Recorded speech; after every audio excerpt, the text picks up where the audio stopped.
knowing that there are certain things that the government could do which clearly play to their advantage, when do you think is the best time to consult with a private attorney about a possible charge that's pending or something that might have just happened before police even get to you? You know, that is a great question because I deal with people all the time that fall into that hole. There is a gap in the system where people have a right to an attorney only after they've been charged with a crime. But most of the damage that happens to a person's case occurs before they're ever charged, during this investigation process.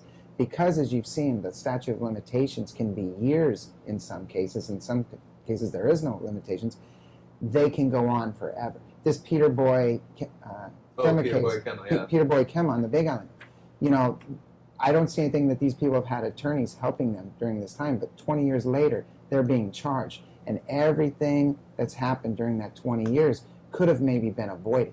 So that's an extreme example, but in most cases what happens is the person gets involved in an incident, they know that they might have some exposure or criminal liability problems, and they don't do anything. They just kind of put their head in the sand and hope that nothing happens.